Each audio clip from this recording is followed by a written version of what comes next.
Hi friends, మీరు చూస్తున్నది English Paradise YouTube channel. నేను మీ వేణు. సో నేను ఇంతకుముందు లాగానే చెప్పినట్టు స్పోకెన్ ఇంగ్లీష్ క్లాసెస్ కంటిన్యూ చేస్తానని చెప్పడం జరిగింది. సో ఆ స్పోకెన్ ఇంగ్లీష్ క్లాసెస్కి సంబంధించి క్లాస్ 2 మనము ఈరోజు నేర్చుకోబోతున్నాం.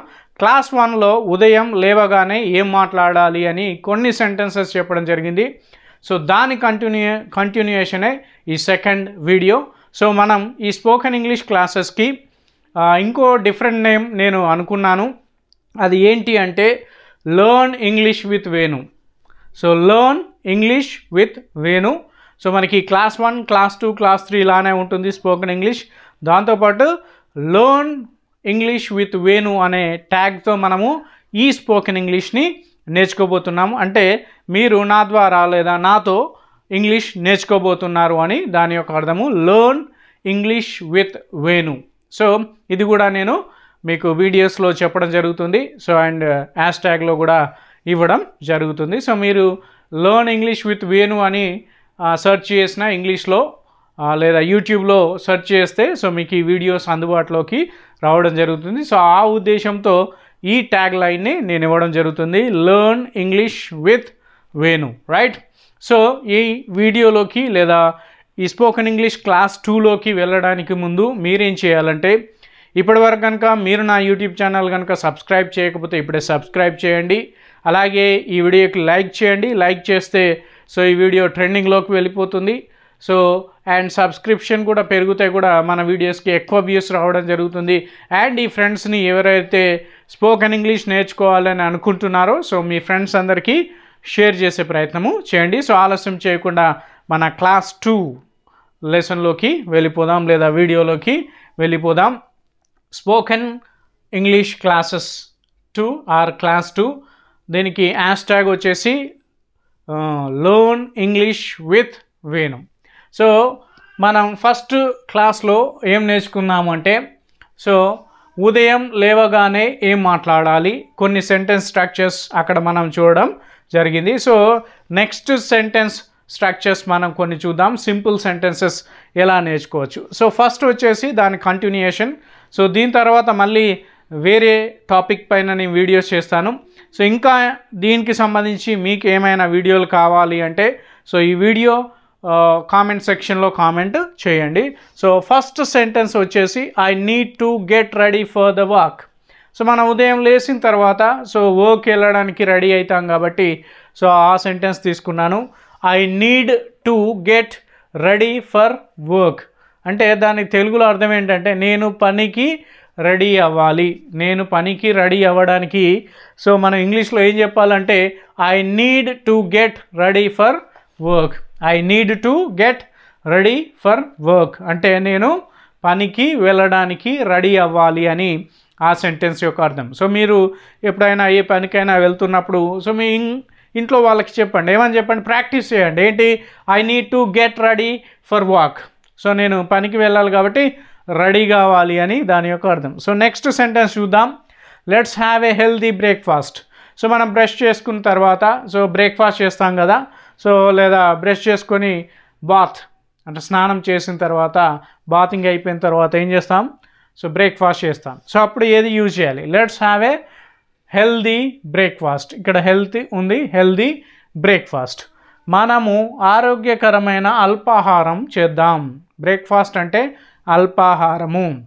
మనము ఏంటి, ఆరోగ్యకరమైన అల్పాహారం చేద్దాం అంటే మనం ఏం యూజ్ చేయాలంటే let's have a healthy breakfast. ఇక్కడ LY మిస్ అయింది. So let's have a healthy breakfast అంటే అర్థం ఏంటంటే మనం ఆరోగ్యకరమైన సో అల్పాహారం, బ్రేక్ఫాస్ట్ని అల్పాహారం అంటాం. సో అల్పాహారము చేద్దామా. సో మీరు స్నానం చేసి ఫస్ట్ బ్రష్ చేసిన తర్వాత స్నానం చేసిన తర్వాత సో మీ ఇంట్లో టిఫిన్ చేయడానికి ముందు మీ ఫ్యామిలీ మెంబర్స్తో అనండి, ఏమని అనండి, let's have a healthy breakfast అంటే మనం మంచి ఆరోగ్యకరమైన టిఫిన్ చేద్దామా అని దాని యొక్క అర్థం అన్నమాట. సో నెక్స్ట్ సెంటెన్స్ చూద్దాం, please open the windows for some fresh air. So ఇది లేచిన తర్వాత మనము యూజ్ చేయొచ్చు. సో అప్పటిదాకా క్లోజ్ చేసి ఉంటాయి కదా విండోస్, ఎర్లీ మార్నింగ్ అందరం విండోస్ ఓపెన్ చేసేసుకుంటాం. సో అప్పుడు ఏది యూజ్ చేయాలి అంటే please open the windows for some fresh hair or for a fresh hair. Some బదులు ఏ యూజ్ చేయొచ్చు ఇక్కడ, open. So please open the windows for a fresh air or some fresh air. తాజా గాలి కోసం కిటికీలు తెరవండి. తెలుగులో తాజా గాలి, ఫ్రెష్ ఎయిర్ అంటే తాజా గాలి అనమాట. సో ఫ్రెష్ ఎయిర్ కోసం కిటికీలు తెరవండి అనడానికి మనం ఏ సెంటెన్స్ యూజ్ చేయాలి ఇంగ్లీష్లో అంటే please open the windows for a fresh hair.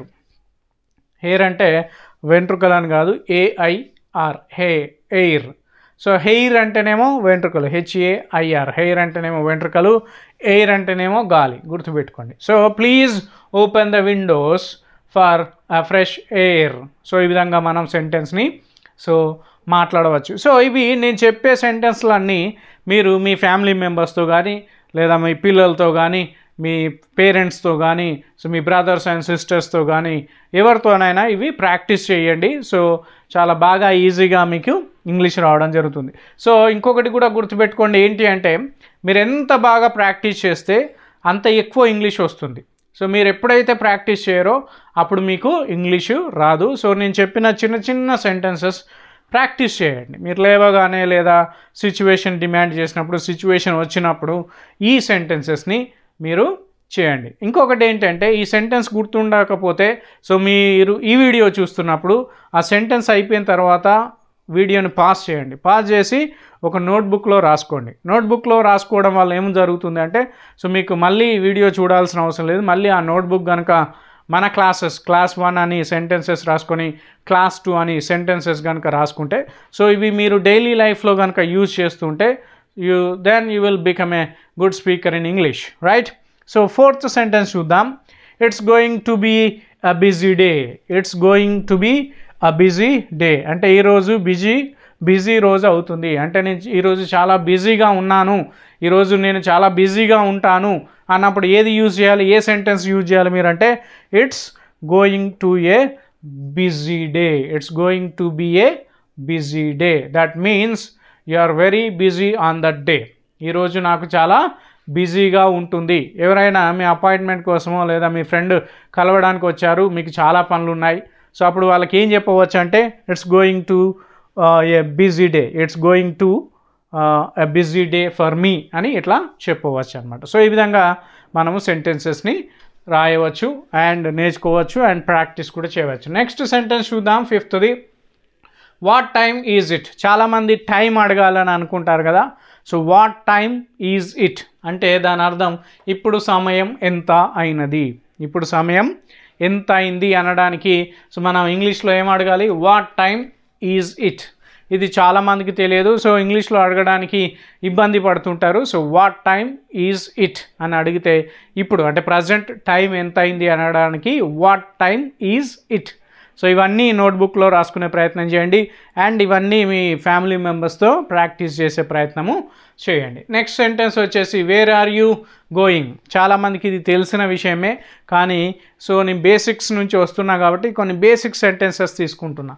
Where are you going, మీరు ఎక్కడికి వెళ్తున్నారు. సో మీ పేరెంట్స్ కానివ్వండి, మీ బ్రదర్ సిస్టర్ కానివ్వండి, వాళ్ళు ఎక్కడికైనా వెళ్తున్నారు అనుకోండి, మీరు క్వశ్చన్ చేయవచ్చు వేర్ ఆర్ యూ గోయింగ్ అంటే మీరు ఎక్కడికి వెళ్ళుచున్నారు, అది అనమాట. సో నెక్స్ట్ చూద్దాం, I will be back soon. I will be back soon అంటే అర్థం ఏంటంటే నేను త్వరలో తిరిగి వస్తాను. మీరు బయటికి వెళ్తున్నారు, సో మళ్ళీ ఎప్పుడు వస్తారని అడిగారు అనుకోండి ఎవరైనా మీ ఫ్యామిలీ మెంబర్స్ కానీ మీ ఫ్రెండ్స్ కానీ ఎవరైనా.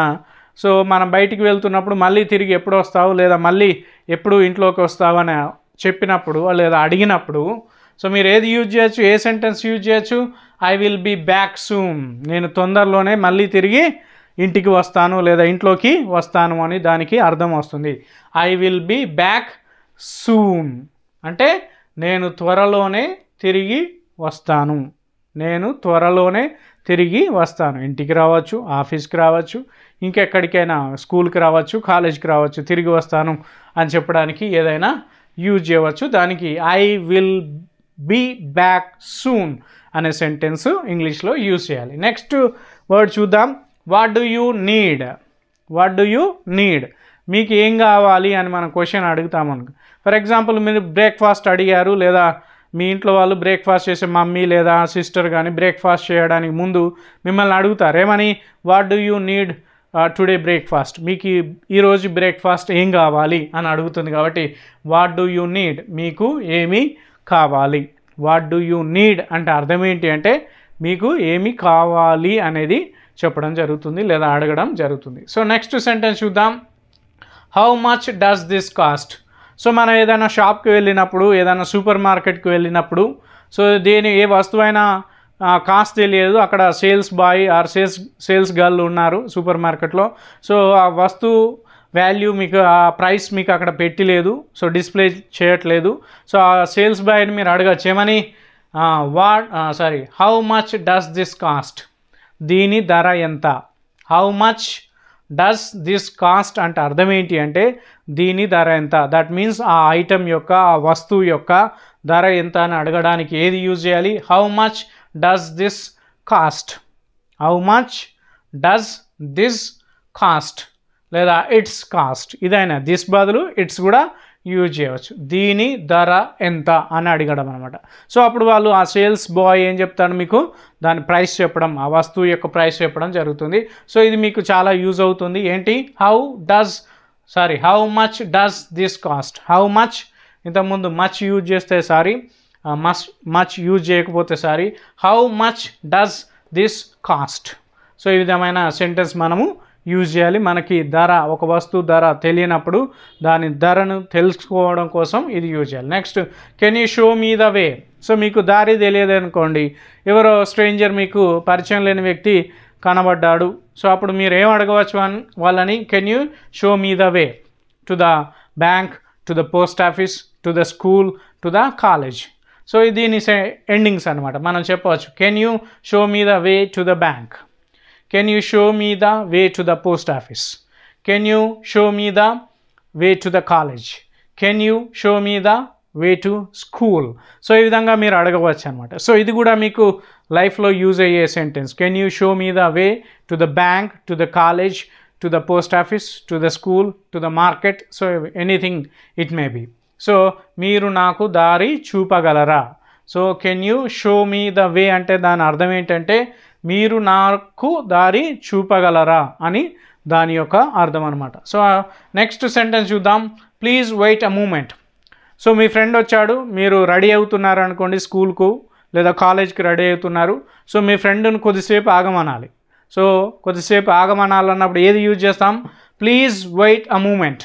ప్లీజ్ వెయిట్ అ మూమెంట్, దాని యొక్క తెలుగు అర్థం దయచేసి కాసేపు వేచి ఉండండి. మనకి ఇంకా ఈజీగా అర్థం కావాలంటే కొద్దిసేపు ఆగని అంటాం కదా మనం.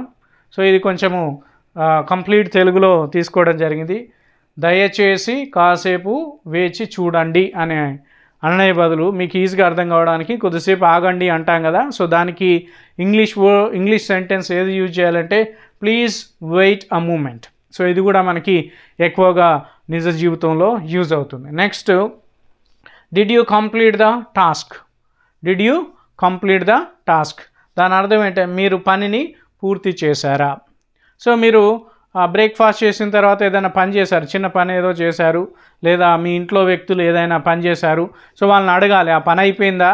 సో నేను దేనికి, ఆఫీస్కో, వర్క్కో వెళ్ళడానికి, స్కూల్కో, కాలేజ్కో వెళ్ళడానికి రెడీగా ఉన్నా. సో నేను చెప్పిన పని అయిపోయిందా అని అడగడానికి ఏది యూజ్ చేయాలంటే did you complete the task. Did you complete the task what I said to you. నేను నీకు చెప్పిన పనిని పూర్తి చేసావా. సో ఈ విధంగా మనము సెంటెన్సెస్ని యూస్ చేయవచ్చు. సో మెయిన్గా సింపుల్ సెంటెన్సెస్నే తీసుకుంటున్నా, హార్డ్ సెంటెన్సెస్ నేను ఇంకా తీసుకోవట్లేదు, మీకు ఎక్స్ప్లెయిన్ చేయట్లేదు. So step by step, level by level మీకు ఏంటి అంటే higher level, that means hard level సెంటెన్సెస్ని కూడా సో ఇంట్రడ్యూస్ చేస్తాను మెల్లిమెల్లిగా. సో ఫస్ట్ మనం చిన్న వర్డ్స్, చిన్న సెంటెన్సెస్, సింపుల్ సెంటెన్స్ నుంచి హార్డ్ సెంటెన్సెస్లోకి వెళ్ళాలి. సో సులభమైన ఏంటి, సో వాక్యాల నుంచి కష్టతరమైన వాక్యాలు నేర్చుకోవాలి. సో ఫస్టే మనం డిఫికల్టీ ఉన్న సెంటెన్సెస్ కనుక నేర్చుకుంటే సో మనకి ఇంట్రెస్ట్ పోతుంది, అది రాదు. సో చిన్న సెంటెన్సెస్ నేర్చుకున్నాం అనుకోండి, అది ఏమవుతుంది, సింపుల్ సెంటెన్సెస్ నేర్చుకుంటే ఏమవుతుంది అంటే మనకు అది ఇన్స్పిరేషనల్గా ఉంటుంది లేదా ప్రోత్సాహంగా ఉంటుంది. సో ఇంకా ఏదో నేర్చుకోవాలరే ఇంత సింపుల్గా ఉందా ఇంగ్లీష్, ఈ ఇంగ్లీష్లో మాట్లాడడం ఇంత సింపులా, నాకు చాలా ఈజీగా వచ్చేస్తుంది అని సో మనం దాంతో కొంచెం ఉత్సాహం పెరిగి మెల్లిమెల్లిగా నేర్చుకునే ప్రయత్నం చేస్తాం. సో కాబట్టి చిన్న చిన్న సెంటెన్సెస్ తీసుకుంటున్నాను, సింపుల్ సెంటెన్సెస్ తీసుకుంటున్నాను. సో రైట్ ఫ్రెండ్స్, ఇది ఉదయం లేవగానే మనం ఏం మాట్లాడాలి పార్ట్ 2 వీడియో అనమాట. సో ఈ వీడియో కనుక మీకు నచ్చినట్టయితే ఈ వీడియోని లైక్ చేయండి, మీ ఫ్రెండ్స్కు షేర్ చేయండి. మీరు ఇప్పటివరకు కనుక నా యూట్యూబ్ ఛానల్ కనుక సబ్స్క్రైబ్ చేయకపోతే ఇప్పుడే సబ్స్క్రైబ్ చేయండి. Thank you friends.